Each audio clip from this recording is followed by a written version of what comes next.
देखो प्लीज, मैं यहाँ तुम लोगों से लड़ने नहीं आई हूँ। मुझे जाने दो, मेरी बुक्स वापस करो। रूही इस वक्त बहुत ज्यादा गुस्से में थी। साशा रूही के मुंह पे हाथ फेर के बोली, तुम जैसी लड़कियों की ना यही प्रॉब्लम है, थोड़ी सी भी अटेंशन मिल जाए पागल हो जाती हो। Grow up baby. साशा हूं मैं। साशा, यू नो, तुम जैसी लड़कियों को मैं बहुत अच्छे से जानती हूं, इसलिए ज्यादा बकवास करने की जरूरत नहीं। चुपचाप जितना कहा उतना करो। व्हाट? क्या करूं? रूही गुस्से से बोली। रूही की बात पे साशा ने रॉकी की तरफ इशारा करा। रॉकी रूही के सामने आके धीरे से बोला, छोटी बच्ची, तुम्हें वो जंगल नजर आ रहा है? रॉकी ने एल्फिन फॉरेस्ट की तरफ इशारा करा तो रूही ने सामने देखा। क्यों, वहां क्या करना है?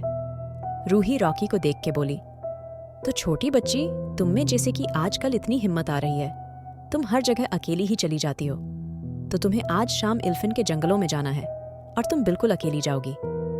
सुना? रॉकी रूही को ऊपर से नीचे तक घूर के बोला। रूही ने गुस्से से रॉकी को देखा। Are you out on off your mind? मैं क्यों वहां जाऊंगी? और अगर प्रिंसिपल को पता चला तुम स्टूडेंट्स से यह सब करा रहे हो, तुम्हें बाहर निकालने में उन्हें 1 मिनट नहीं लगेगा। रॉकी की बात पे साशा ने रॉकी को देखा और उसको साइड करके रूही के सामने आके खड़ी हो गई। तो रूही मेहता, अगर तुम्हें नहीं जाना तो ठीक है, कोई जबरदस्ती नहीं, लेकिन हाँ, ये बुक्स अब भूल जाओ, ये हमारे पास रहेंगी, और अगर बुक्स चाहिए तो जो कहा वो करो। साशा की बात पे रूही गुस्से से बोली, तुम्हें क्या लगता है, तुम्हारे पास अगर पैसा है तुम सब कुछ खरीद लोगी, किसी की जान भी? तो तुम गलत हो। मैं कहीं नहीं जा रही, और रही बात बक्स की, तो वो तो मैं कैसे भी तुमसे निकलवा लूंगी।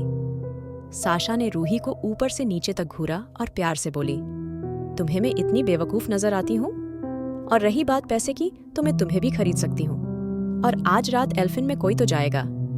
अगर तुम नहीं तो तुम्हारी वो सो कॉल्ड फ्रेंड, क्या नाम था उसका? सिम्मी नाम है उसका। रॉकी शैतानी से बोला। ओह यस, सिम्मी, तो सिम्मी जी को जाना पड़ेगा, अब कोई तो जाएगा ही, इसलिए अच्छा होगा तुम जाओ और अपनी बुक्स भी ले लो, वरना हम। साशा ने रूही की तरफ देखते हुए कहा, नहीं प्लीज, तुम सिम्मी से कुछ मत बोलना, मैं जाऊंगी, उसका इन सब से कोई कनेक्शन नहीं। ठीक है, आज शाम में जाऊंगी एल्फिन में। गुड गर्ल, यह हुई ना बात, इसको कहते हैं दोस्ती निभाना। सीखो कुछ रूही से, कितनी अच्छी लड़की हैं।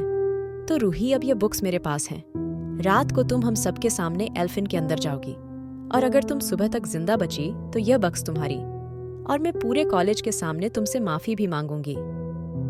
साशा यह कह के अपने दोस्तों के पास चली गई और चिल्ला के बोली, सुनो, सब शाम को सब मुझे यूनिवर्सिटी के बाहर वाली सड़क पे मिलेंगे, और यूनिवर्सिटी में किसी को कुछ भी पता ना चले, उसकी जिम्मेदारी रॉकी तुम लोगे।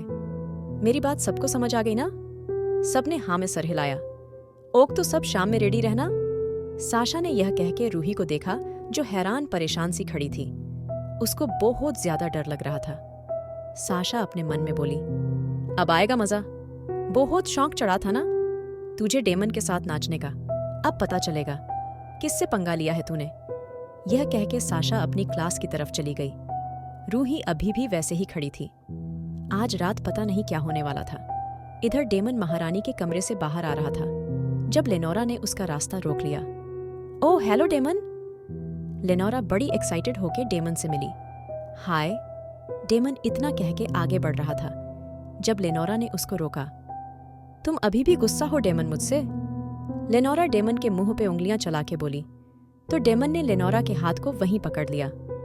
फर्स्ट ऑन ऑफ ओनल मकड़ी आई मीन लेनोरा, तुम मेरी गर्लफ्रेंड नहीं हो, इसलिए आई डोंट थिंक सो मैं तुमसे गुस्सा होऊंगा भी या नहीं। और दूसरी बात, जो झूठ बोलते हैं वो डेमन का शिकार होते हैं, और जो शिकार नहीं होते। डेमन यह कह के लेनोरा के करीब आया और उसकी कमर पे हाथ डाल के उसको अपने करीब करा। लेनोरा की तो जैसे सांस ही अटक गई। डेमन था ही ऐसा, जिसके करीब आता वो पलक झपकाना ही भूल जाता था।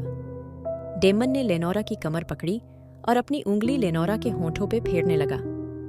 डेमन लेनोरा के कान के पास जाके उसके कानों को हल्का सा लिक करके धीरे से बोला, जो शिकार नहीं होते उन पे मेरी नजर रहती है, ताकि वो एक और गलती करें और मैं उनकी जान ले लूं।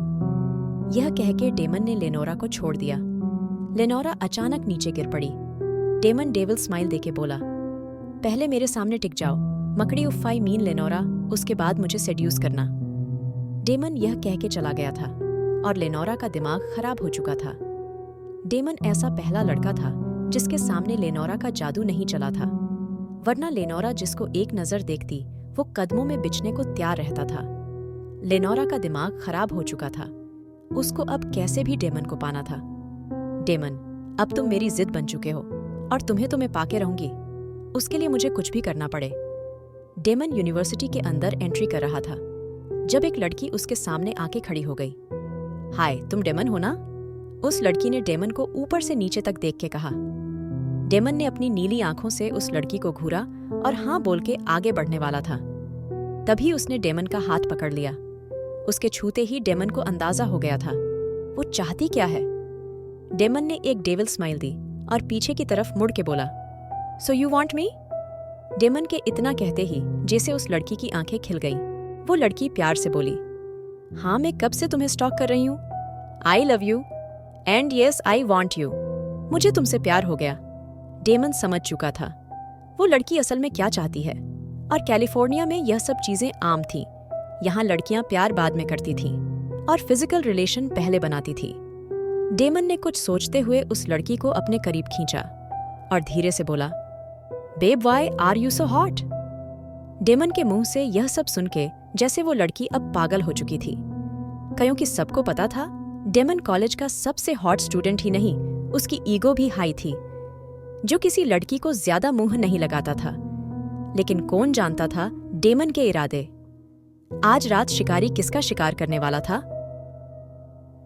लड़की ने डेमन के गले में बाहें डाल के कहा, ओह बेबी, तुम्हें पता है मैंने तुम्हारा कितना वेट किया। I really want to baby. Damon ने लड़की की गर्दन पकड़े के उसको अपने पास खींचा और धीरे से उसके कानों में बोला, चलो आज रात को हसीन बनाते हैं। डेमन के इतना कहते ही जैसे लड़की अपने होश खो चुकी थी। उसको और चाहिए ही क्या था। डेमन ने लड़की को अपनी गोद में उठाया और यूनिवर्सिटी के रूम की तरफ चला गया। डेमन ने अंदर आके दरवाजा लॉक करा और किसी राजा की तरह सोफे पे जाके बैठ गया। डेमन ने लड़की को ऊपर से नीचे तक घूरा और उसको अपने करीब आने का इशारा करा। लड़की आंखें डेमन की गोद में बैठ गई। डेमन ने अपना हाथ पीछे किया और उसके बाल खोल दिए और धीरे से उसके कान को लिक करके बोला, सेड्यूस मी। डेमन के इतना कहते ही लड़की धीरे धीरे डेमन के करीब आई और उसके चेहरे पे अपनी लंबी उंगलियां घुमाने लगी। यू नो, तुम कितने हॉट हो। जब मैंने पहले दिन तुम्हें देखा था तब से मेरे अंदर कुछ होने लगा था। लड़की की बात पे डेमन ने उसको गोद में उठाया और उसकी गर्दन पकड़ के बोला, शश बेबी गर्ल, तुम अभी मुझे जानती ही कहाँ हो। जब जान जाओगी तब कुछ और जानने के काबिल ही कहाँ रहोगी। डेमन ने डेविल स्माइल देके लड़की के जिस्म से उसके कपड़े अलग कर दिए और उसकी गर्दन को धीरे धीरे काटना लगा। लड़की को दर्द होने लगा था, लेकिन फिर भी डेमन को छोड़ना नहीं चाहती थी। डेमन का अंदर का शैतान जाग चुका था। डेमन ने लड़की के जिस्म से बुरी तरह काटना शुरू कर दिया। अब दर्द की वजह से लड़की पागल हो चुकी थी, लेकिन उसके हाथ अभी भी डेमन के सर पे थे। वो रुकना नहीं चाहती थी। डेमन धीरे धीरे लड़की की गर्दन की तरफ बढ़ रहा था। इधर रूही जिस टाइम पे साशा ने कहा था, उस टाइम पे यूनिवर्सिटी से बाहर आके खड़ी हो गई। सब लोग यूनिवर्सिटी के बाहर थे, साशा, रॉकी और बाकी सब। रूही का बदन कांप रहा था। उसकी पूरी बॉडी में सिहरन दौड़ रही थी। उसको हमेशा जंगलों से डर लगता था। जब वो छोटी थी तब भी कहीं किसी के साथ जंगल में पिकनिक तक पे भी नहीं जाती थी। उसके पापा हमेशा पहाड़ों पे ट्रेकिंग करते थे, लेकिन उसको हमेशा डर लगता था। रूही ने अपनी ऊपर नीचे होती सांसों को काबू में किया। तभी साशा बोली, देखो हमारी हीरोइन आ गई। मिस रूही, तो आप तैयार हैं? साशा ने रॉकी के हाथ पे हाथ मार के कहा। रूही ने धीरे से गर्दन हिलाई तो रॉकी बोला, फिर देर किस बात की है? चलो जाओ, अपनी बहादुरी साबित करो। रूही को यह नहीं पता था वो आज जिंदा बच के आएगी या नहीं आएगी, लेकिन वो फिलहाल खुद को किसी के सामने कमजोर दिखा के अपना मजाक नहीं बनवाना चाहती थी। रूही ने अपने आप को हिम्मत देते हुए साशा से कहा, तुम्हें अपना वादा याद है ना? मेरी बुक्स और पूरी यूनिवर्सिटी के सामने माफी। रूही की बात पे साशा ने गुस्से से रूही को देखा और हंस के बोली, ओह कम ऑन रूही, तुम पहले वहां से जिंदा बच के तो आओ, बाद में बात करेंगे।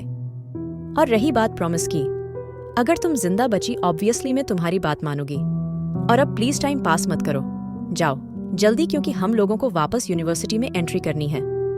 रूही ने साशा को घूरा और सांसों को कंट्रोल करके एल्फिन की और जाने वाली सड़क पे चली गई।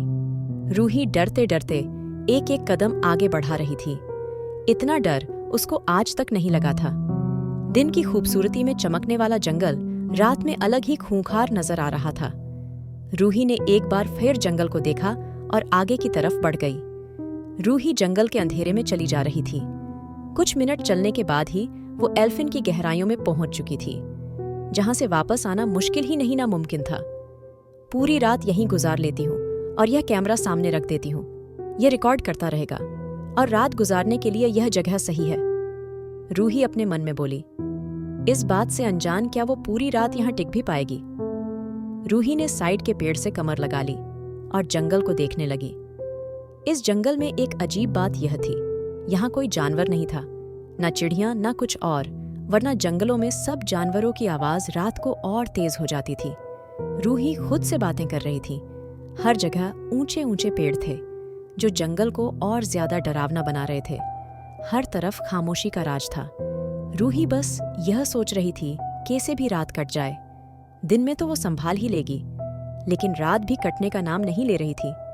अजीब बात यह थी, जंगल के अंदर नेटवर्क और घड़ी भी नहीं चल रही थी, सिर्फ कैमरे के अलावा। रूही ने थोड़ी देर सर पेड़ से टिकाया और आंखें बंद कर ली। उसको इस भूतिया जंगल में नींद तो हरगिज नहीं आने वाली थी, लेकिन अब आंखें खोल के जंगल को देखती वो नजारा और भी ज्यादा खतरनाक था। इसलिए रूही ने आंखें बंद करना ज्यादा बेहतर समझा। इधर डेमन उस लड़की की बॉडी से होते हुए अब उसकी गर्दन की ओर बढ़ रहा था। डेमन के होश खो चुके थे। डेमन अब आगे बढ़ रहा था, लेकिन अचानक लड़की की गर्दन के पास जाके डेमन को कुछ हुआ और उसने अपने दांत उस लड़की की गर्दन में घुसा दिए। एक जोरदार चीख पूरे कमरे में गूंज गई। डेमन ने अपने होंठ से खून साफ करा और अपनी शर्ट पहन के बोले, बेबी तुम तो अभी पहले ही साथ छोड़ गई। मेरे अंदर अरमान जगा के तुम तो मुझे सेटिस्फाई करे बिना ही चली गई। This is not fair baby. अब मुझे अपनी आग कहीं और जाके शांत करनी पड़ेगी। डेमन ने उस लड़की के खून अपनी उंगली पे लिया और वो उंगली अपने होठों से लगा ली। अभी डेमन आगे बढ़ ही रहा था जब रूही की जोरदार चीख से उसने पीछे पलट के देखा। डेमन के निशान पे अचानक बहुत तेज दर्द हुआ। उसका निशान बहुत तेज चमक रहा था। डेमन ने अपनी आंखें बंद करी और अचानक उसकी आंखें लाल हो गईं। डेमन के मुंह से अचानक निकला, तुम वहां क्या कर रही हो? डेमन का गुस्सा अब आग की तरह जल रहा था। अचानक डेमन, आखिर क्या होगा अब? जानने के लिए सुनिए blood lust, seduction of the night और लाइक, शेयर एंड सब्सक्राइब करना ना भूलें।